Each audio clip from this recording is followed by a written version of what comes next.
ओं नमो वेंकटेशाय। वेंकटाद्रिसमं स्थानं ब्रह्मांडे नास्ति किंचन, वेंकटेश समो देवो न भूतो न भविष्यति। திருவிழா திருப்பதி தேவஸ்தானம் ஸ்ரீமத் வெங்கடேஸ்வரா பக்தி சேனல் இணைந்து வழங்கும் ஸ்ரீமத் பகவத்கீதை பாராயணத்திற்கு அனைவரையும் வரவேற்கிறோம். மூகம் கரோதி வாசாலம் அங்கும் லங்கயதே கிரிம் யத் கிருபாதமஹம் வந்தே பரமானந்த மாதவம்.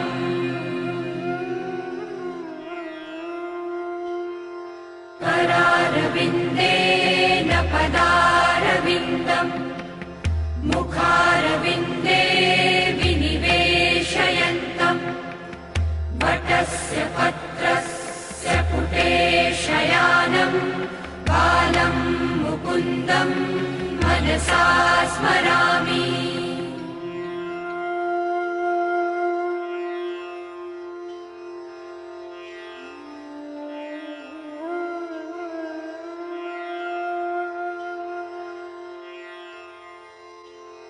वसुदेवसुतं देवं कंसचाणूरमर्दनं देवकी परमानन्दं कृष्णं वन्दे जगद्गुरुम्.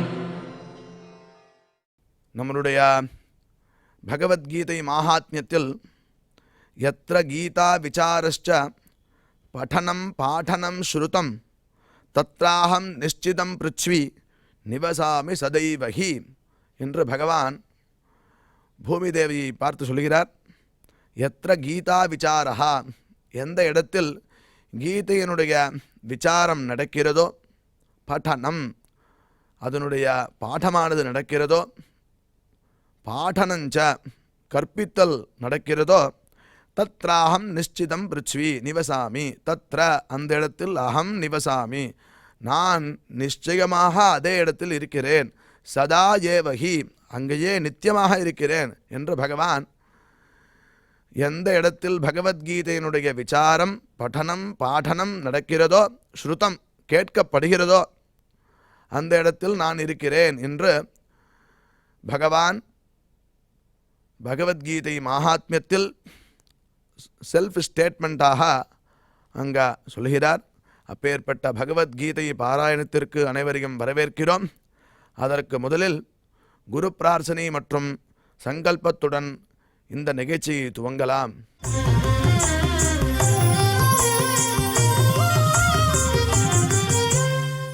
ஸ்ரீ குரு பிரார்த்தனா.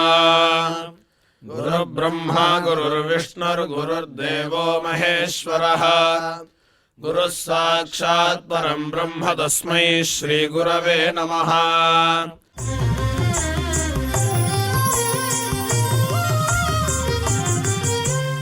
श्रीनिवास प्रार्थना.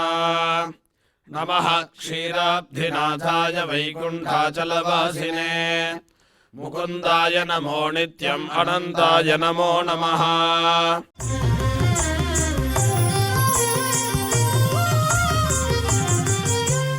अथ श्रीमद्भगवद्गीता पारायण संकल्पः.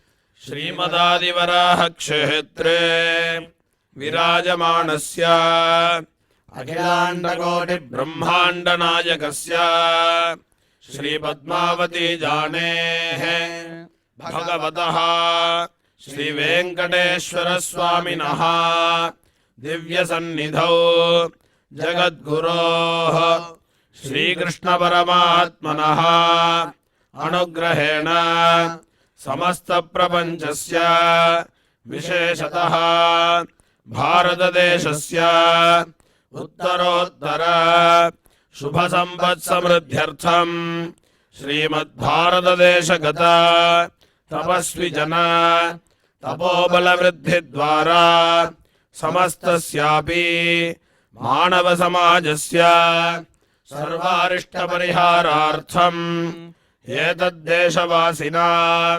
सर्वेषां सज्जनानां योगक्षेमार्थं राष्ट्रविरोधिनां निबर्हणद्वारा जनानां चित्तशान्ति चित्तस्थैर्य सन्तोषादि अभिवृद्ध्यर्थम् एतद्देशवासिना परस्परविद्वेष परस्परनिन्दा परस्परहिंसादीनां निवृत्त्यर्थम् परस्परसौमनस्य सिद्ध्यर्थम् समस्तपापक्षयार्थम् श्रीमन्नारायणप्रीत्यर्थम् श्रीपरमेश्वरप्रीत्यर्थम् श्रीमद्भगवद्गीतायाः अखण्डपारायणम् करिष्यामहे।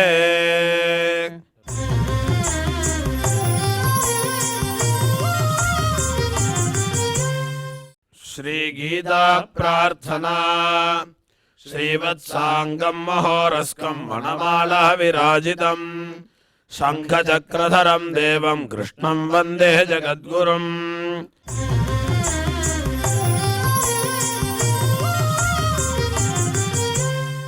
पार्थाय प्रतिबोधितां भगवता नारायणेन स्वयं व्यासेन ग्रथितां पुराणमुनिना मध्ये महाभारतम् अद्वैतामृतवर्षिणीं भगवतीम् अष्टादशाध्यायिनीम् अम्ब त्वामनुसन्दधामि भगवद्गीते भवद्वेषिणीम्।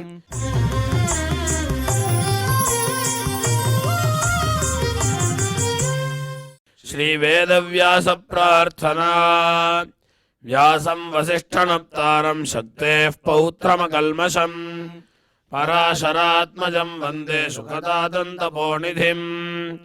यत्र योगेश्वरः कृष्णो यत्र पार्थो धनुर्धरः तत्र श्रीर्विजयो भूतध्रुवाणि ध्रुवाणीतिर्मतिर्मम।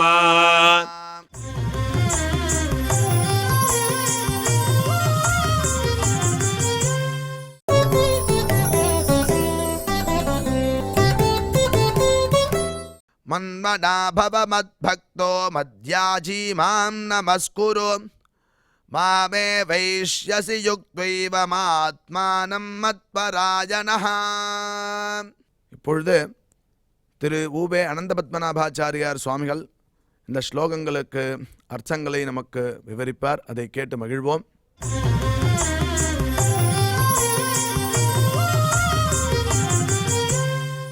मन्मनाभव मद्भक्तः मद्याजी मां नमस्कुरु मामे वैश्यसि युक्त्वैवम् आत्मानं मत्परायणः। ஓம் நமோ பகவதே வெங்கடேஷாய. அதாவது பஜஸ்வ என்பதாக இந்த பக்தி யோகத்தினுடைய சொரூபமானது விதிக்கப்பட்டது. பஜனம் அப்படின்னு அர்த்தம். பஜனம்னா பகவான் இடத்துல பக்தி செலுத்துவது. அனித்யம் அசுகம் லோகம் இமம் பிராப்ய பஜஸ்வ மாம் என்று அந்த 33வது ஸ்லோகத்தில் பெருமாள் அருளி செய்தார். மறுபடியும் மனசில் வாங்கிக்கோங்க. அனித்யம் அசுகம் லோகம் இமம் பிராப்ய அப்படின்றதுக்கு தாத்பரியம் என்ன? அனித்தியமாயும் அசுகமாயும் இருக்கக்கூடிய இந்த லோகத்தை அடைந்துன்னு அர்த்தம் பண்ணாதீங்கோ. அப்படி அர்த்தம் பண்ணக்கூடாது. அதுக்கு தான் எக்ஸாம்பிள் சொன்னேன். என்ன எக்ஸாம்பிள்? குளிக்கணுன்றதுக்கோசரம் போய் அழுக்க பூசிட்டு அதுக்கப்புறம் வந்து குளிப்பாளா? அப்படி அவசியம் இல்லையே. அப்போ அனித்தியமாயும் அசுகமாயும் இருக்கக்கூடிய இந்த லோகத்தை பிராப்பிய பிராப்பியன்னு அர்த்தம், பிராப்பிய வர்த்தமானஸ்தம்னு அர்த்தம். அடைந்திருக்கக்கூடிய நீன்னு அர்த்தம் பண்ணணும். அனித்தியமாயும் அசுகமாயும் இருக்கும் இந்த லோகத்தை அடைந்திருக்கக்கூடிய நீ இனி என்னை பஜனம் பண்ண. அர்த்தம் புரியுதா? பிராப்பிய வர்த்தமானஸ்தம் சர்வதர்மான் பரித்தியஜ்ய அப்படிதான் சுவாமி தேசிகன் காண்பிப்பார். பரித்தியஜன்னு அர்த்தம்னா விட்டுட்டு வான்னு அர்த்தம் இல்லை. ஒருத்தர் சந்தியானம் பண்ணிகிட்டே இருந்தார். பெருமாள் எல்லாத்தையும் விட்டுட்டு என்னை வந்து பஜனை பண்ணு. பஜனைன்னா அர்த்தம் என்னை பூஜை பண்ணுன்னு சொல்லிட்டான் பெருமாள். உடனே நான் சந்தியாவந்தனம் பண்ணுறதை நிறுத்திட்டு நான் போய் பெருமாளுக்கு பூஜை பண்ணுறேன்னு அர்த்தமா? அப்படி அர்த்தம் பண்ணக்கூடாது. சர்வதர்மான் பரித்தியஜன் எல்லாத்தையும் விட்டுட்டு நான் போய் பெருமாள்கிட்ட போய் பூஜை பண்ணுறேன் அப்படி பண்ணாதீங்கோ. சர்வதர்மான் பரித்தியஜனா எல்லா கர்மாக்களையும் பலன்ல ஆசையை விட்டுட்டு இருக்கிற நீ அப்படின்னு அர்த்தம் பண்ணும். பரித்தியஜன்றதுக்கு லியப் அப்படின்னு சொல்லுவாங்க. இல்லு இப்பு இ அது சம்ஸ்கிருதத்தில் கொஞ்சம் அழகான ஒரு பிரயோகம். அது இல்லு இப்பு இ லியப் அப்படின்னு பேர் இருக்கு. இல்லு ஈ இப்பு இல்லு ஈ இப்பு லியப் பிரயோகம் அப்படின்னு சொல்லுவார்கள். புரியுதா? அப்போ பரித்தியஜ அப்படின்னா விட்டுட்டு இருக்கிற. அதே மாதிரி தான் அனித்தியம் அசுகம் லோகம் இமம் பிராப்பிய பிராப்பிய வர்த்தமானஹா. ஆல்ரெடி நீ என்ன பண்ணிட்ட, அதெல்லாம் விட்டுட்ட, அதை விட்டுருக்க அப்படின்றத நம்ம நல்லா புரிஞ்சுக்கணும். எனவே பஜஸ்வமாம், என்ன பஜனை பண்ணு. அதான் கஷ்டம். இப்போ பகவானை நினச்சிக்கிறதுன்னு தான் கஷ்டமாக இருக்குது. உலகத்தில் எத்தனையோ விஷயங்கள் நினச்சிக்கிறோம், எவ்வளோ விஷயங்கள் நாம் பார்க்குறோம், எத்தனையோ தெரிஞ்சுக்கணும்னா எல்லாத்தையும் நம்மளால் தெரிஞ்சுக்க முடியறதா? இன்னொன்று, மற்ற விஷயங்களை தெரிந்து கொள்வதில் நமக்கு இருக்கக்கூடிய ஆவல் இந்த பகவத்கீதை முதலான பகவத் விஷயங்களில் தெரிஞ்சுக்கிறதுல ஆசை இல்லை. ஆனால் அதையும் நாம் பார்க்குறோம். நம்ம இப்போ பஜஸ்வன்னு சொன்ன பக்தியினுடைய ஸ்வரூபத்தை புரிஞ்சுக்கணும். அர்ஜுனன் கேட்டான், கிருஷ்ணா ரொம்ப டஃப் அது, நீ ஈஸியாக சொல்லிவிடுற, பட் ஆனால் எங்களால் அதை கரெக்டாக ஃபாலோ பண்ண முடியலையே அப்படின்னு கிருஷ்ணன் சொன்னான். அர்ஜுனன் சொன்னான். கிருஷ்ணன் சிரிச்சுனே ஒரு வார்த்தை கேட்டார். சரி அர்ஜுனா, ஒரு விஷயம் கேட்குறேன், ஒரு சப்ஜெக்ட் கேட்குறேன் உங்கள்கிட்ட. அதாவது நீ இப்போ பூஜை பண்ணுறியா இல்லையா? ஓகே, பூஜை பண்ணுறேன். பூஜை தவிர மற்ற சமயங்கள் என்ன பண்ணுவேன்? மற்ற சமயங்களில் நிறைய விஷயங்கள் இருக்குது.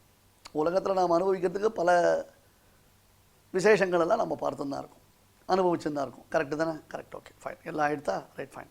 இப்போ நான் என்ன ஒரு கேள்வி கேட்குறேன்னா, மற்ற விஷயங்களை நீ செய்து கொண்டிருக்கும் பொழுது, ஒரு சினிமா பார்க்குற, ஒரு விளையாட்டு விளையாடின்னு இருக்க, இல்லை ஒரு யுத்தரங்கத்துக்கு வந்திருக்கேன், இல்லை மனைவியோட பசங்களோட எங்கே ஜாலியாக வெளியில் போகிறேன், ஆஃபீஸில் போய் ஒர்க் பண்ணுறேன், என்னமோ பண்ணிட்டு இருக்கேன்.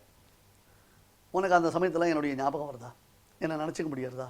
R you able to follow me அப்படின்னு ஒரு கேள்வி கேட்குறேன். ஐயா நீ வேற கிருஷ்ணா, இதெல்லாம் சாத்தியமே இல்லை. எங்கே நமக்கு ஒர்க் ப்ரெஷர் பயங்கரமாக இருக்குது. ஆஃபீஸ் உள்ளே போயாச்சுன்னா வேலை வேலை வேலை வேலைன்னு ராத்திரி பகல் புரியாமல் நம்ம பாட்டுக்கு வேலை செஞ்சுட்டு இருக்க வேண்டியதாக இருக்குது. அதுக்கு வந்தால் பசங்க டார்ச்சர் தாங்கலை, பொண்டாட்டி பிள்ளைகளுடைய டார்ச்சர் தாங்கலை, இது காரியம் பண்ணிட்டு இருக்கேன். ஆனால் கரெக்டாக டெய்லி கார்த்தால் உனக்கு நான் ஆராதனம் பண்ணாமல் போகவே மாட்டேன்.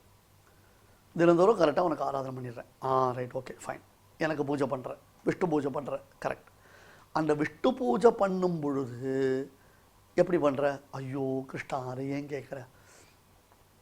என்னன்னா, உனக்காகத்தான் பூஜை பண்ண ஆரம்பிக்கிறேன். அந்த சமயத்தில் தான் ஆஃபீஸ் கால் வருது, அந்த சமயத்தில் தான் நாழியா எடுத்துன்னு ஆற்றுல இருக்கிறவா கோவிச்சுக்கிறா. என்னமோ எப்படியோ ஒன்று ஏதாவது ஒன்று பண்ணி இந்த பூஜையை முடிச்சா போகும் போல இருக்குன்னு அவசர அவசரமாக உனக்கு பூஜை பண்ணாமல் இருக்கக்கூடாதுன்றதான ஒரே காரணத்தினால அவசர அவசரமாக உனக்கு பூஜையை பண்ணி நான் முடிச்சுட்றேன்.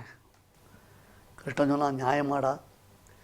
எனக்குன்னு ஒரு டைம் இருக்குது, அந்த டயத்துலையும் உன்னால் என்ன நினைக்க முடியலை. மற்ற காரியங்களை தான் நினச்சிட்டு இருக்கேன் அந்த சமயத்துலையும். சரி, மற்ற காரியங்களை செய்யும் பொழுதாவது நடுவில் என்ன நினச்சிப்பாரு அப்படின்னு சொன்னால் அப்பையும் உன்னால் என்ன நினைக்க முடியல. எப்போ தான் உனக்கு என்னுடைய நினப்பு வரும்? பெருமாள் அனுகிரகம் பண்ணல, பெருமாள் அனுகிரகம் பண்ணல, பெருமாள் அனுகிரகம் பண்ணல. நீ அவரை கொஞ்சமாவது நினச்சி பார்த்தால் தானே அவர் உனக்கு அனுகிரகம் பண்ணுவார். ஏதாவது ஒரு ஆஸ்பெக்டில், ஏதாவது ஒரு சந்தர்ப்பத்தில் கொஞ்சமாவது நீ அவரை நினச்சிட்டு இருந்தால் தானே அவர் உனக்கு அனுகிரகம் பண்ணுவார். நீ துளி கூட நினைக்க மாட்டியான், எதுவுமே உன்னிடத்துலேருந்து பிரவೃತ್ತಿ கிடையாதான், அசைஞ்சு கூட இருக்க மாட்டியான். அப்படிப்பட்டதான நீ அப்படி இருக்கச்சே, ஆனால் பெருமாள் மட்டும் எல்லாத்தையும் உனக்கு பண்ணணும்னு ஆசைப்பட்டா இது எப்படிடா நியாயம்? இது சரியில்லை இல்லையா என்று பெருமாள் கேட்கிறான். அர்ஜுனுக்கு புரியல, நமக்கே புரியலையே, நாமளும் தான் திண்டாடிட்டு இருக்கோம். கரெக்டு தான். இதிலிருந்து நான் என்னை மீட்டெடுத்துக் கொள்வது எப்படின்னாச்சே, மன்மனாபவ மத்பக்தா மத்யாஜீமாம் நமஸ்குரு மாமை வைஸ்வசி யுக்வைவம் ஆத்மானம் மத்பராயணா. மத்பக்தா, என்னிடத்தில் அன்பு உடையவனாய், மன்மனாபவ, இடைவிடாமல் மனதை செலுத்தியவனாக இரு. என்னிடத்தில் அன்பு உடையவனாய், என்னிடம் இடைவிடாமல் மனது உடையவனாய் இரு. அதனுடைய பரிவாகம், அனுபவ பரிவாகம். இப்போ ஒருத்தருக்கு குழந்தை பிறக்க போகிறது, அவருடைய மனைவி கர்ப்பவதியாக இருக்கா, பல நாள் காத்திருந்துருக்கார். எனக்கு குழந்தை எப்போ பிறக்கும், எனக்கு குழந்தை எப்போ பிறக்கும்னு ஏங்கின்னு இருக்கார். பல நாள் கழித்து அவருக்கு குழந்தை பிறந்ததுன்னா இத்தனை நாள் நினைத்து நினைத்து நினைத்து நினைத்து நினைத்து இப்போ குழந்தை கையில் வந்திருக்குன்னா தன்னுடைய மொத்த பேரன்பையும் அந்த குழந்தையினிடத்தில் அவர் வெள்ளமிட்டு வழிந்தோடச் செய்வார் அல்லவா? உண்டோ இல்லையோ? தன்னுடைய பேரன்பு முழுவதையும் அந்த குழந்தையினிடத்தில் வெள்ளமிட்டு வழிந்தோடச் செய்வார். அனுபவ பரிவாகம்னு அதுக்கு தான் பேர். அடக்கி வைக்க முடியாது. அதுக்கு முத்தம் விடுவார், கொஞ்சுவார், கன்னத்தை கிள்ளுவார், அப்படியே காலை தட்டுவார், அந்த பாதத்தை பிடிச்சி இப்படி சக்கு சக்குன்னு தனக்கு கன்னத்தில் அடிச்சுப்பார், தொட்டுவார், திருப்பி இப்படி முத்தம் கொடுப்பார், அப்படி முத்தம் கொடுப்பார், மூக்கால நோண்டுவார். எப்படியெல்லாம் அந்த குழந்தையை அனுபவிக்கலாமோ அப்படிலாம் அனுபவிப்பார். அந்த மாதிரி பகவத் விஷயத்தை அனுபவிக்கணும். அதனுடைய பரிவாகமாக மத்யாஜி, எனக்கு எல்லா உபச்சாரங்களையும் பண்ணு. பெருமாளுக்கு என்னென்ன விதமா உபச்சாரங்கள் பண்ண முடியுமோ அந்த உபச்சாரங்கள்லாம் பண்ணு. என்ன நமஸ்காரம் பண்ண, பிரதட்சணம் பண்ண, புஷ்பங்களினாலே அர்ச்சனை பண்ண. ஆராதனம், நமஸ்காரம், நாம சங்கீர்த்தனம், பாராயணங்கள், எந்தெந்த ஆஸ்பெக்ட்ல உனக்கு அனுபவிக்க இயலுமோ அதை அத்தனையும் நீ செய்து கொண்டிரு. அப்படி செய்தாயேயானால் ஆத்மானம் யுக்த்வா, அந்த மனதை என்னிடத்தில் செலுத்தி, மத்பராயணா, என்னையே முழு பிராப்பியம், மாமேவ ஏஷ்யசி, அப்பொழுது என்னையே முழுவதுமாக அடையப் போகிறாய். இதற்கு என்ன பெரிய தெரியுமா? பக்தி பெருக்கு எப்படி இருக்க வேண்டும் தெரியுமா? பக்தியினுடைய பரிவாகம், பக்தி பெருக்க எப்படி இருக்கணும்னார், தைலதாராவத் அவிச்சின்ன ஸ்மிருதி சந்ததி ரூபம் அப்படின்னு சொல்றான். தைலதாராவத் அவிச்சின்ன ஸ்மிருதி சந்ததி ரூபம். ஒரு எண்ணெய், ஒரு பாத்திரத்தில் எம்டி வெசல்ஸ், இன்னொரு கையில் எண்ணெய் பாத்திரம் இருக்கு. இந்த பாத்திரத்துலேருந்து எண்ணெயை இந்த பாத்திரத்தில் அப்படி சொரியணும் அப்படின்னு கேட்டால், நிரப்பணும் அப்படின்னா அந்த எண்ணெயை இப்படி சேர்த்துருவோம். அப்படி சேரும் பொழுது இந்த பாத்திரம் அதில் எண்ணெய் குத்தச்சே அது மொத்தம் ஃபுல்லாக பரவும். அப்புறம் ஒரு கம்பி மாதிரி அந்த எண்ணெயினுடைய ஃப்ளோ, அந்த தாரையானது ஒரு ஃப்ளோ மாதிரி இருக்கும். மேலேருந்து எண்ணெய் நிரம்பிய பாத்திரத்திலிருந்து எண்ணெய் நிரப்பும் பாத்திரம், நிரம்பிய பாத்திரம், நிரப்பும் பாத்திரம், இது ரெண்டுமே என்ன, ஒன்றுத்துக்கு ஒன்று சம்பந்தத்தை இந்த கம்பி மாதிரி எண்ணெயினுடைய பிரவாகம் கொடுக்கும். அது மாதிரி ஜீவன், நாம தியானிக்கக்கூடிய பக்தனாகிய நாம், பரமாத்மா, இந்த பரமாத்மாவுக்கு நமக்கும் இருக்கக்கூடிய சம்பந்தம், அந்த சம்பந்தம் எது, எண்ணெய் ஃப்ளோ, அந்த எண்ணெயினுடைய பிரவாகம் போல, எண்ணெய் தாரை போல, அது ரெண்டு பேருக்குள்ள ஒரு சம்பந்தத்தை ஏற்படுத்துகிறது. அடுத்தது பிசுக்கு. பிசுக்கு ஸ்நேகம்னு அர்த்தம், பிசுக்குன்னு பேர். எண்ணெய்ன்றது தொட்ட இருந்தாலும் அந்த பிசுக்கு ஒட்டிக்கும். அந்த மாதிரி நம்ம நிற்கின்றதெல்லாம் நெடுமாறு எல்லாவற்றையும் பரமாத்மமயமாக பார்ப்போம். சர்வம் விஷ்ணுமயம் ஜெகத், சர்வம் ராமமயம் ஜெகத் என்று பார்க்கும் இடம் எல்லாம் நமக்கு எல்லாம் பரபிரம்மஸ்வரூபமாக தெரியும். எல்லாம் பரமாத்மஸ்வரூபமாக நாம் அனுபவிப்போம். எல்லாம் பகவத் ஸ்வரூபமாக நமக்கு அனுபாவியமாக கிடைக்கும். அத்தகையதொரு பக்தி, அந்த பக்தி பெருக்கு, அதுக்குதான் என்ன பேரு, தைலதாராவத் அவிச்சின்ன ஸ்மிருதி சந்ததி ரூபம் என்று சுவாமி ராமானுஜர் வர்ணிக்கிறார். அதை தைலதாரையை போல இடைவிடாத பக்தி பெருக்கு, நினைத்து கொண்டே இருப்பது. ஒரு க்ஷணம் கூட, என் முகூர்த்தம் க்ஷணம் வாபி வாசுதேவோன சிந்தியதே சா ஹானிஹி சா பிராந்திஹி தன் மகச்சித்திரம் சாச்ச விக்ரியா, இப்படி பிரமாணங்கள் காண்பிக்கின்றன. ஒரு க்ஷணம், என் முகூர்த்தம் க்ஷணம் வாபி, ஒரு முகூர்த்த காலம், முகூர்த்த காலம்னா 28 அல்லது 42 வச்சுக்கோங்க, ஒரு கணக்கு இருக்கு. அந்த நாழிகை, ஒரு நாழிகை ஒரு முகூர்த்த காலம், நாழிகைக்கு ஒரு கணக்கு இருக்குது, முகூர்த்தத்துக்கு ஒரு கணக்கு இருக்குது. 24 அப்படின்றது ஒரு நாழிகைன்னு சொல்லுவாங்க. அந்த மாதிரி ஒரு முகூர்த்த காலமோ, ஒரு அந்த ஒரு நாழிகையோ, ஒரு முகூர்த்தமோ பகவானை தியானம் பண்ணல. அவ்வளோ தூரம் ஏன் சுவாமி போகிற, ஒரு க்ஷணம், ஒரு க்ஷணம். இப்போ ராவணன் வச்சுக்கோங்க, ராவணன்றது எல்லா காதலர்களுக்கும் பொருந்தும். காதல்னா வெறும் ஆண் பெண் காதல்னு நம்ம வச்சுக்க வேண்டிய அவசியம் இல்லை. நமக்கு என்ன பிடிக்குமோ அதை எடுத்துக்கோங்க. ராவணன் தூங்கிட்டு இருக்கான், தூங்கிட்டு இருக்கிற ராவணன் தூக்கத்தில் திடீர்னு அவனுக்கு கண்மொழிப்பு என்ன வந்தது, அவன் அப்படி கண்மொழிக்கச்சே அவனுக்கு சீதையினுடைய ஞாபகம் வந்தது. அப்போ அவன் தூக்கத்தில் எப்படி இருந்திருப்பான்? தூக்கத்திலிருந்து சட்டுன்னு கண்மொழிக்கக்கூடிய ராவணனுக்கு என்ன ஞாபகம் வந்தது, சீதையினுடைய ஞாபகம் வந்தது. அந்த ஒரு க்ஷணம் கூட அவனால் சீதையை நினைக்காம இருக்க முடியல. அதனால தான் சீதை சொன்னான், நிவர்த்தைய மனோமத்தகா சுஜனே கிரியதா மனஹான்னு, என் மேலே வைத்த மனசை மாற்றிக்கோடா, ஏண்டா இப்படி ஏடா கூடவா வந்துன்னு இருக்க, என் மீது வைத்த மனதை மாற்றி பகவானிடத்துல மனசு வை, நமஹான்னு சொல்லு, மனஹானதை மாற்றி நமஹான்னு சொல்லு, நீ பிழைக்கலாம், அவனுடைய குலம் பிழைக்கும், உங்களுக்கு எல்லாரும் சௌக்கியமாக நீங்கள் குதூகலமாக இருக்கலாம்னா. அது அவனுக்கு புரியல. இப்போ பக்தன் என்ன பண்ணுறான், என் முகூர்த்தம் க்ஷணம் வாபி வாசுதேவோன்னு சிந்திரே, ஒரு முகூர்த்தம் ஒரு க்ஷணகாலம் வாசுதேவனை நான் சிந்திக்கிறேன்னு சொன்னான். சாஹானிஹி சா பிராந்திஹி தன் மகச்சித்திரம், அன்னைக்கு தான் எனக்கு மயக்கம் வருது, அன்றைக்கி தான் தலை சுற்றுறது, அன்றைக்கி தான் எனக்கு மூர்ச்சையாருது, அன்றைக்கி தான் நான் கோமா ஸ்டேஜில் போகிறேன், எனக்கு உசிரே போய்டுறதுன்னா. ஒரு க்ஷணம் பெருமாளை தியானம் பண்ணலாம். அதனால தான் அவிச்சின்ன ஸ்மிருதி சந்ததி ரூபம் என்று சுவாமி ராமானுஜர் எடுத்து காண்பிக்கிறார். என் ஆராதனங்களான எல்லா கைங்கரியத்தையும் பிரீத்தியோட பண்ணு.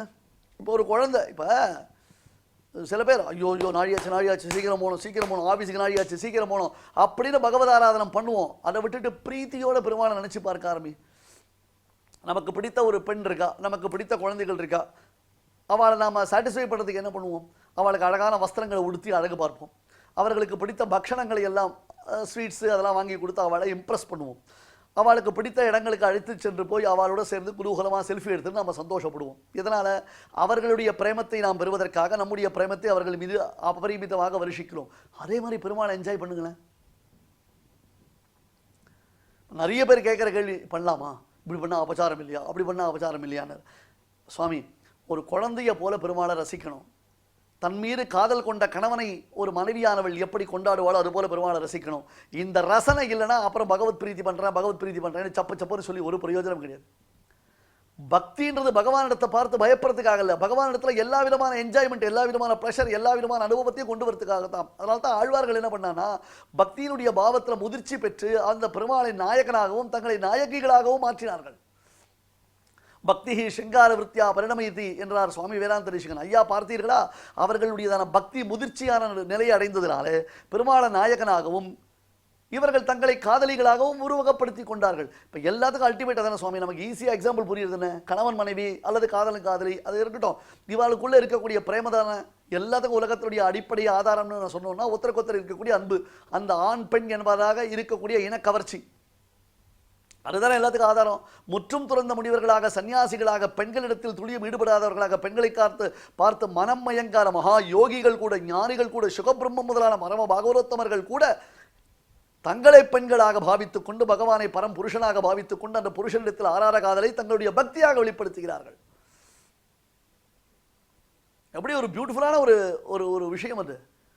அதை நாம் என்ஜாய் பண்ணணும், அதை ரசிக்க தெரிஞ்சுக்கணும். நம்ம பக்தின்றதான பேரில் நாம் என்ன பண்ணுறோம் அப்படின்னு கேட்டால், பயமுறிச்சுட்டு பயந்துண்டு எதையுமே நாம் செய்யாமல் எதையுமே செயல்படுத்தாமல் நமக்கு எதுவுமே தெரியாமல் உட்கார்ந்துட்டு இருக்கோம். நம்ம அந்த மாதிரி ஒரு நிலையை நாம் கொண்டு வரக்கூடாது என்பதுதான் நீங்கள் காண்பிக்கக்கூடிய முக்கியமான விஷயம். அது மன்மனாபவ மத்பக்தா மத்யாஜீமாம் நமஸ்குரு.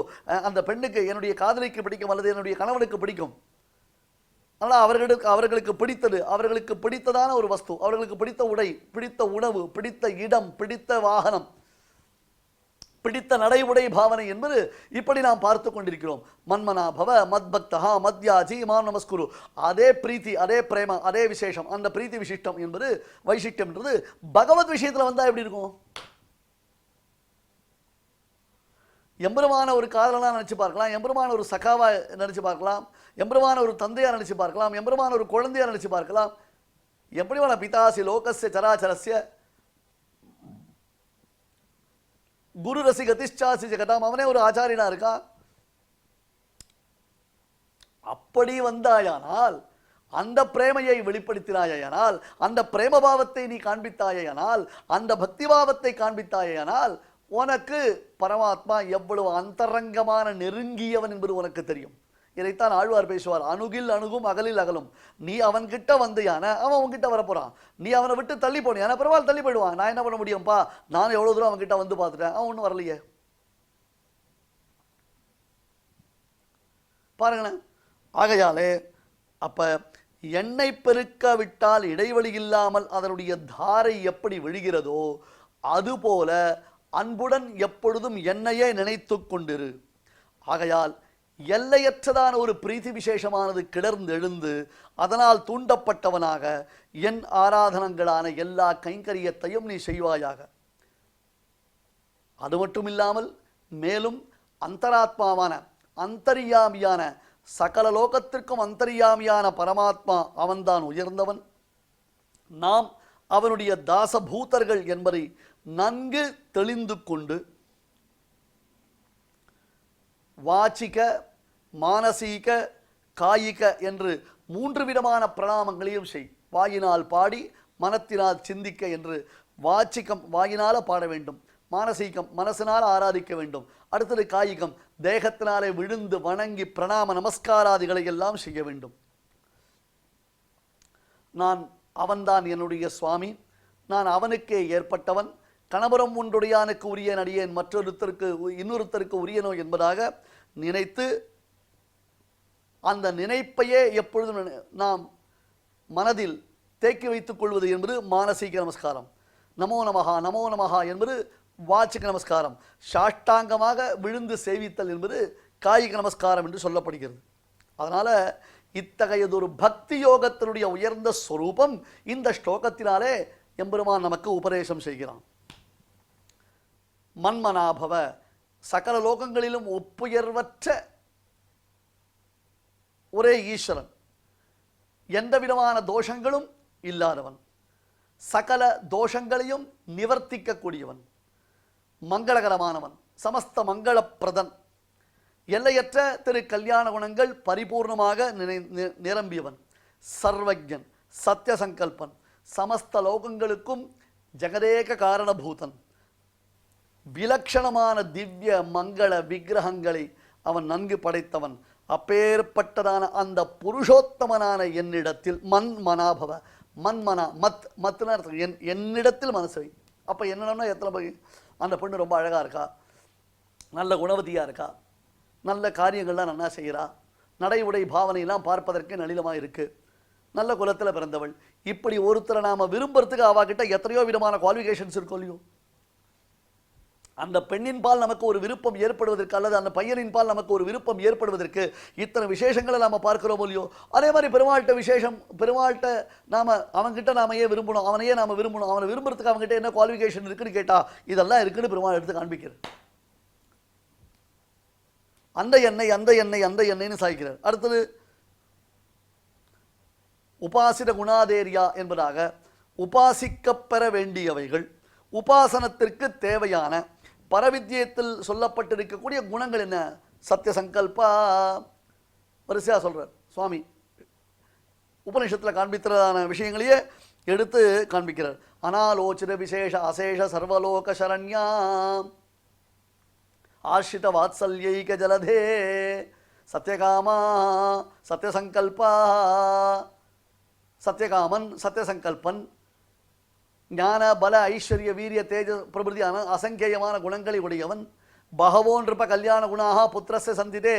ஹே பிரபோ தேவதேவா சர்வேஸ்வரா, எத்தனை விதமான கல்யாண குணங்கள் அந்த பரமாத்மாவிடத்தில் இருக்கு. தசரதனை பார்த்து அந்த அயோத்திய நகரத்து மக்கள்லாம் சொன்னான், பகவோ நிருப கல்யாண குணாக புத்திரஸ்ய சந்திதே. ஹே தசரதா, உன்னுடைய பிள்ளையினிடத்தில் எத்தனை விதமான கல்யாண குணங்கள் உள்ளன தெரியுமா? குணைஹி தசரதோபமஹா, சாட்சாத் விஷ்ணுவிற்கு சமமான பல கல்யாண குணங்களை உடையவன். இதெல்லாம் தெரிஞ்சால்தான் நமக்கு அவனிடத்துல பிரீத்தி விடும். இல்லைன்னா அந்த பிரீத்தி எப்படி உண்டாகும்? அடுத்தது மத்பக்தஹா. மத்பக்தஹா அப்படின்னு கேட்டா யமைவேஷ விருத்தே தேன லப்யா நாயமாத்மா பிரவச்சனேன லப்யா ந மேதையா ந பகுதாசுதேன என்று உபனிஷத் காண்பிக்கிறது. பெருமாள் யாரை விரும்புவான்? அந்த பெண் யாரை விரும்புவான்? அல்லது அந்த புருஷன் யாரை விரும்புவான்? தன் மீது காதல் கொண்ட பெண்ணைத்தானே அல்லது புருஷனைத்தானே அந்த பெண்ணோ பிள்ளையோ விரும்புவான். அந்த காதல் கொள்வதற்கு தேவையான சில விசேஷமான குணங்கள் அவகிட்ட இருக்குது, அதை பார்க்குறோம். அடுத்தது இவாளுக்கும் அவளிடத்தில் அபரிமிதமான பிரீத்தி உண்டு. எனக்காக உசுரை கூட கொடுக்கறதுக்கு ரெடியாக இருக்கான், எனக்காக எல்லா காரியத்தையும் பண்ணுறான், எனக்காகவா நீங்கள் இவ்வளோ பண்ணீங்க, எனக்காகவா இதெல்லாம் பண்ணீங்க அப்படின்னு ஒரு கேள்வி கேட்குறாள் இல்லையோ.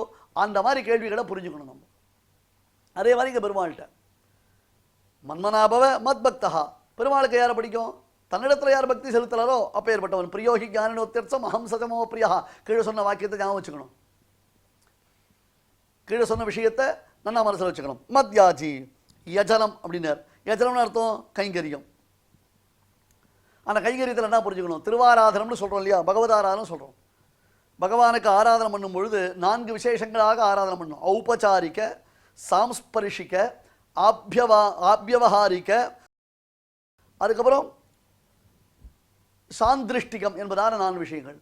ஔபச்சாரிக்க, சாம்ஸ்பரிஷிக, ஆபியவஹாரிக்க, சாந்திருஷ்டிகம் என்பதான 4 உபச்சாரங்களை கொண்டு பரமாத்மாவை நாம் ஆராதிக்கணும். இதை புரிஞ்சுக்கோங்க, ஒன்றும் பெரிய கஷ்டம் இல்லை, சொன்னால் புரியும். அதாவது இதெல்லாம் பெருமாளுக்கு உபச்சாரத்திற்காக பண்ணுறோம். பகவானுக்கு அர்க்யம் பாத்தியம் ஆச்சமனீயம் என்று சமர்ப்பிப்பார்கள். ஒரு வட்டில் தீர்த்தம் இருக்கும், அந்த வட்டில் தீர்த்தத்தை அர்க்யம் சமர்ப்பயாமி சொல்லுவான். அடுத்தது இன்னொரு வட்டில் தீர்த்தம் இருக்கும், பாத்தியம் சமர்ப்பயாமி என்று அவனுடைய திருவடிகளில் தீர்த்தம் சேர்ப்பதாக பாவனை. ஆச்சமனியம் சமர்ப்பயாமி என்ற மற்றொரு வட்டிலிருந்து தீர்த்தெடுத்து பரமாத்மாவுக்கு 3 தடவை நிவேதனம் பண்ணுவான். அப்போ அர்க்கியம், பாத்தியம், ஆச்சமனியம் இதெல்லாம் உபச்சாரங்கள். ஒருத்தர் வீட்டுக்கு வந்தால் கை கால் அலம்புறதுக்கு தண்ணீர் கொடுப்பது, அவர் அருந்துவதற்கு தண்ணீர் கொடுப்பது, அதுக்கப்புறம் அவருக்கு தேவையான காஃபி டிஃபன் அதெல்லாம் ரெடி பண்ணி கொடுக்கறது, அந்த மாதிரி ஔபச்சாரிகம். உபச்சாரத்தை பேஸ் பண்ணி வரக்கூடியது ஔபச்சாரிகம். அடுத்தது ஆரத்தி எடுப்பது, பூர்ண கும்பம் சமர்ப்பிக்கிறது. அந்யத் பூர்ணா தபாம் கும்பாத்து அந்யத் பாதாவனேஜனாத்து அந்யத் குசல சம்பிரஷ்டாத்து நச்சேச்சரி ஜனார்தனஹா. ஞாபகம் கீழே சொன்ன ஸ்லோகம். பெருமாள் இதை தவிர வேறு எதையும் எதிர்பார்க்க மாட்டான். ஒரு பூர்ண கும்பம் கொடுத்தா போறோம்னு பெருமாள் சந்தோஷப்பட்டு போயிடுவான். அதெல்லாம் உபச்சாரம், ஔபச்சாரிகம் என்பதாக அதற்கு பேர். அடுத்தது நல்ல சந்தனத்தை அரைச்சி செஞ்சந்தனம், அதில் பச்சை கற்பூரம், அதுக்கப்புறம் குங்குமப்பூ, அப்புறம் துளசி காஷ்டை போட்டு நன்னா அரைச்சி விழுதாக்கி பகவானுடைய திருமேரில் அந்த சந்தனத்தை சாத்தினா, அப்புறம் நல்ல புஷ்பம், உயர்ந்த மாலைகள், அழகான ஆபரணங்கள், சாம்ஸ்பரிஷிகம் அர்த்தம்.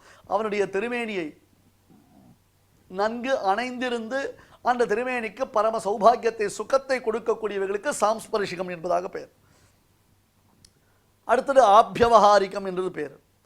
பிரசாதம், நல்ல உயர்ந்த பிரசாதம், க்ஷீராண்டம் பண்ணுறது, சக்கரை பொங்கல் பண்ணுறது, சித்திராண்டங்கள்லாம் பண்ணுறது, நல்ல பழங்கள் சமர்ப்பிக்கிறது, ட்ரை ஃப்ரூட்ஸ்லாம் பெருமாளுக்கு நிவேதனம் பண்ணுறது, இதற்கெல்லாம் ஆபியவகாரிக போகங்கள் என்பதாக பெயர்.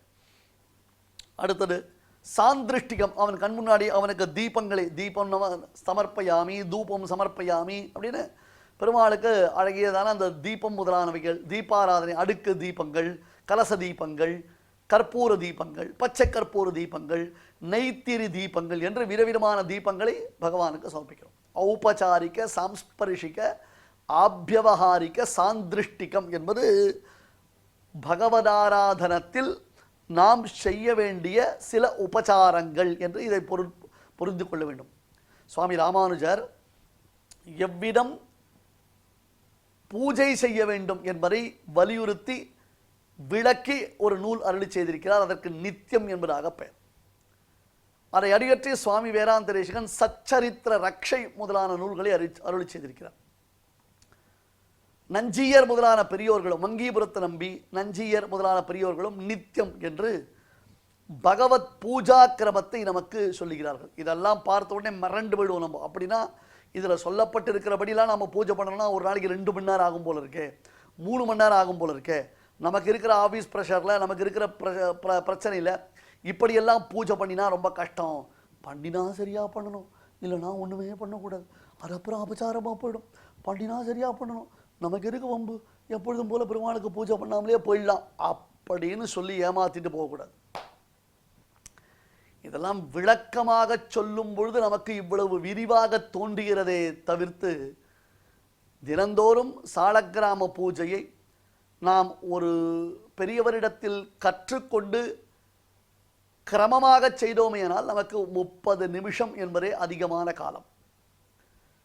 ஆகையால் இதை செய்வதற்கு தவிர்த்து விடுவதற்கு இன்றைய உபன்யாசத்தை நாம் உதாரணமாக்கி கொள்ளக்கூடாது. செய்ய வேண்டும் என்னும் ஸ்ரத்தையை வளர்த்துக் கொள்வதற்கு இன்றைய உபன்யாசத்தை நாம் உதாரணமாக்கி கொள்ள வேண்டும். இப்படியெல்லாம் பெருமாளை சந்தோஷப்படுத்த வேண்டும். அப்படி சந்தோஷப்படுத்தினால் அவனுக்கு உயர்ந்த கதியானது கிடைக்கிறது. மத்பராயணஹா மதாஸ்ரயணஹா என்று அவன் கடைசியில் மாமை வைஷ்யசி, கடைசியில் நீ என்னை அடையப் போகிறாய், என்னையே அடையப் போகிறாய், என்னிடத்திலேயே உனக்கு எல்லாமுமாய் கிடைக்கப் போகிறது. இப்படி ஸ்ரீகிருஷ்ணன் இந்த 9வது அத்தியாயத்தை பூர்த்தி செய்கிறான். மன்மனாபவ மத்பக்தா மத்யாஜீமாம் நமஸ்குரு மாமை வைஸ்வசி யுக்வைவம் ஆத்மானம் மத்பராயணஹ. ஓம் தத்சதிதி ஸ்ரீமத்பகவத்கீதாசு உபனிஷத்சு பிரம்மவித்யாயாம் யோகசாஸ்திரே ஸ்ரீகிருஷ்ணார்ஜுன சம்வாதே ராஜவித்யா ராஜகுஹ்யோ நாம 9வோऽध्यायः. ஸ்ரீகிருஷ்ணாய வாசுதேவாய பரபிரம்மணே நமः. ஸ்ரீமதே பகவதே பாஷ்யகாராய நமः. அன்பர்களே, ஆச்சாரியர்களுடைய பரிபூர்ண கிருபையினாலும் சத்தியசங்கல்பனான எம்பெருமானுடைய அனுகிரக விசேஷத்தினாலேயும் தற்பொழுது நாம் இந்த 9வது அத்தியாயத்தை பூர்த்தி செய்திருக்கிறோம் பகவத்கீதையில். இதைத் தொடர்ந்து ஆளவந்தார் அருளி செய்த கீதார்த்த சங்கிரகம் மற்றும் சுவாமி ஸ்ரீ வேதாந்த தேசிகன் அருளி செய்த கீதார்த்த சங்கிரகம், அதன் பிறகு பகவத்கீதா மகாத்மியம் பத்மபுராணத்தில் சொன்னபடி அதனுடைய சரித்திர விசேஷத்தை பார்க்க போகிறோம். அதைத் தொடர்ந்து பகவத்கீதையின் 9 அத்தியாயங்களும் விசேஷமாக பாராயணம் செய்யப்பட உள்ளன. ஆஸ்திக மகாஜனங்கள் எல்லோரும் இதில் ஆங்காங்கு இருந்த இடத்திலேயே கலந்து கொண்டு எம்பெருமான் பார்த்தசாரதியினுடைய அனுகிரகத்தை பெற பிரார்த்தித்துக் கொள்கிறோம். இப்பொழுது அடியேன் சொல்கிறத எல்லாரும் திருப்பி சொல்லுங்க. மன்மனாபவ மத்பக்தஹ மன்மனாபவ மத்பக்தஹ மத்யாஜி மாம் நமஸ்குரு மத்யாஜி மாம் நமஸ்குரு மாமே வைஷ்யசி யுக்த்வைவம் மாமே வைஷ்யசி யுக்த்வைவம் ஆத்மானம் மத்பராயணஹ ஆத்மானம் மத்பராயணஹ. இப்பொழுது இந்த ஸ்லோகங்களை நாம் அனைவரும் பாராயணம் செய்வோம். மன்மனாபவ மத்பக்தோ மத்யாஜி மாம் நமஸ்குரு மாமே வைஷ்யசி யுக்த்வைவமாத்மானம் மத்பராயணஹ. ஓம் தத்சதிதி ஸ்ரீமத்பகவத்கீதாசு உபனிஷத்சு பிரம்ம வித்யாயாம் யோகசாஸ்திரே ஸ்ரீகிருஷ்ணார்ஜுன சம்வாதே ராஜவித்யா ராஜகுஹ்ய யோகோ நாம நவமோத்யாயः. நம்மளுடைய சனாதன தர்மத்தில் தெய்வத்தை ஆராதிக்கும் வழிகளில் முதன்மையானது பகவன் நாம சங்கீர்த்தனம். நம்மளுடைய சனாதன ஹிந்து தர்ம நூல்களில் காலக்ஷேபோ ந கர்த்தவ்யா க்ஷீணமாயு க்ஷணே க்ஷணே யமஸ்ய கருணா நாஸ்தி கர்த்தவ்யம் ஹரிகீர்த்தனம் என்று சொல்லப்பட்டுள்ளது. டயத்தை வேஸ்டே பண்ணக்கூடாதான். காலக்ஷேபா நகர்த்தவ்யா க்ஷீணமாயு ஆயுஷானது போயிட்டே இருக்கு. யமஸ்ய கருணா நாஸ்தி யமதர்மராஜனுக்கு கருணையே இருக்காதான். டைம் ஆகிடுதுன்னு வந்து தூக்கின்னு போயிடுவான். அதனால் கர்த்தவ்யம் ஹரிகீர்த்தனம் கர்த்தவ்யம்னு போட்டிருக்கு. மஸ்ட்டு கீர்த்தனமானது மஸ்ட்டு செய்யணும்னு அர்த்தம். கண்டிப்பாக செய்யணும், ஹரிகீர்த்தனம் செய்யணும். அதனால் பலவிதமான லாபங்கள் இருக்குது அப்படின்னு காட்டி கொடுக்கறது சாஸ்திரம். அப்பேற்பட்ட நாம சங்கீர்த்தனத்தை நாம் கேட்டு மகிழலாம். ಮನಶುದ್ಧಿಯಿಲ್ಲದವಗೆ ಮಂತ್ರದ ಫಲವೇನು ಮನಶುದ್ಧಿಯಿಲ್ಲದವಗೆ ಮಂತ್ರದ ಫಲವೇನು ತನು ಶುದ್ಧಿಯಿಲ್ಲದವಗೆ ತೀರ್ಥದ ಫಲವೇನು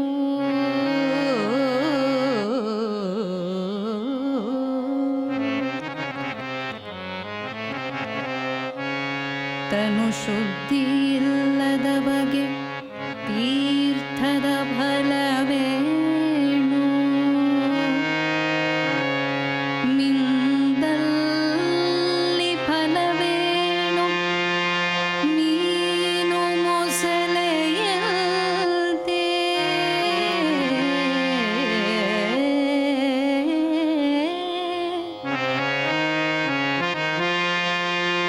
ಮಿಂದಲ್ಲಿ ಫಲವೇನು ಮೀನು ಮೊಸಳೆಯಂತೆ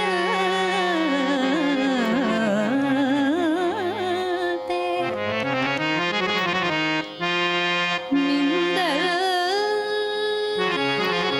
ಫಲವೇನು ಶ್ರೀಶೈಲದ ಕಾಕಿಯಂತೆ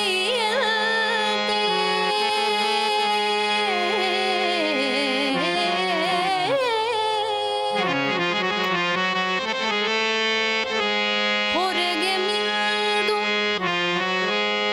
ಒಳಗೆ ಮೀಯದವರ ಕಂಡು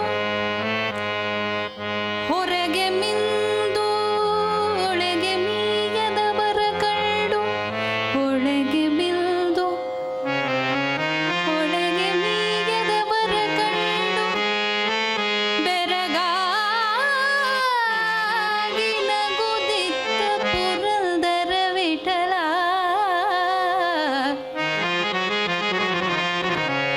ಹೊರಗೆ ಮಿಂದು ಒಳಗೆ ಮೀಯದವರ ಕಂಡು ಬೆರಗಾಗಿ ನಗುದಿತ್ತ ಪುರಂದರ ವಿಠಲ ವಿಠಲ ವಿಠಲ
ಅನ್ನದಾನವ ಮಾಡುವರಾಗಿ ಅನ್ನದಾನವ ಮಾಡುವರಾಗಿ ಅನ್ನ ಛತ್ರವ ಮಿಟ್ಟವರಾಗಿ ಅನ್ನದಾನವ ಮಾಡುವರಾಗಿ ಅನ್ನ ಛತ್ರವ ಮಿಟ್ಟವರಾಗಿ ಅನ್ಯವಾದಗಳ ಬಿಟ್ಟವರಾಗಿ ಅನ್ನದಾನವ ಮಾಡುವರಾಗಿ ಅನ್ನ ಛತ್ರವ ಮಿಟ್ಟವರಾಗಿ ಅನ್ಯವಾರ್ತೆಗಳ ಬಿಟ್ಟವರಾಗಿ ಅನ್ಯವಾರ್ತೆಗಳ ಬಿಟ್ಟವರಾಗಿ ಅನುದಿನ ಭಜನೆಯ ಮಾಡುವರಾಗಿ ರಾಗಿ ತಂದೆಯ ಭಿಕ್ಷಕರಾಗಿ ತಂದೆಯ ಭಿಕ್ಷಕರಾಗಿ ತಂದೆಯ ಭಿಕ್ಷಕರಾಗಿ ತಂದೆಯ ಯೋಗ್ಯರಾಗಿ ಭೋಗ್ಯರಾಗಿ ಭಾಗ್ಯವಂತರಾಗಿ ನೀವು ಯೋಗ್ಯರಾಗಿ ಭೋಗ್ಯರಾಗಿ ಭಾಗ್ಯವಂತರಾಗಿ ನೀವು ರಾಗಿ ತಂದೀರ್ಯ ಭಿಕ್ಷಕರಾಗಿ ತಂದೀರ್ಯ ಭಿಕ್ಷಕರಾಗಿ ತಂದೀರ್ಯ ಭಿಕ್ಷಕರಾಗಿ ತಂದೀರ್ಯ ಭಿಕ್ಷಕರಾಗಿ ತಂದೀರ್ಯ ಭಿಕ್ಷಕರಾಗಿ ತಂದೀರ್ಯ ಭಿಕ್ಷಕರಾಗಿ ತಂದೀರ್ಯ ಭಿಕ್ಷಕರಾಗಿ ತಂದೀರ್ಯ. இந்த பாராயண நிகழ்ச்சியில் இதுவரை நாம் செய்த ஸ்லோகங்களில் ஏதேனும் அக்ஷர தோஷம் இருந்திருந்தால் அதை நிவர்த்திக்கும் பொருட்டு சுவாமியினிடம் க்ஷமா பிரார்த்தனை செய்வோம்.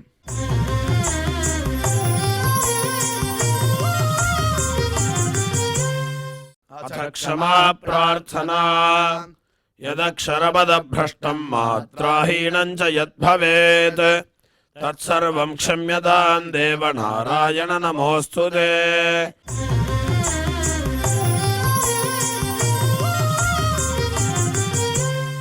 अथ भगवत्समर्पणम् कायेन वाचा मनसेन्द्रियैर्वा बुद्ध्यात्मना वा प्रकृते स्वभावात् करोमि यद्यत् सकलं परस्मै नारायणायेति समर्पयामि.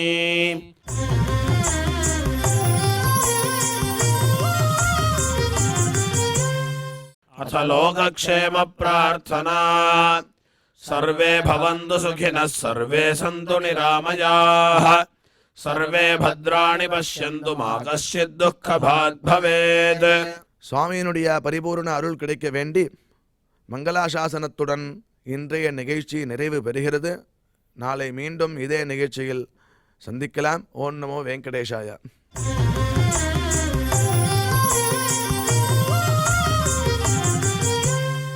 अथ मङ्गलम् श्रियकान्ताय कल्याणनिधये निधयेऽर्थिनाम् श्रीवेङ्कटनिवासाय श्रीनिवासाय मङ्गलम्.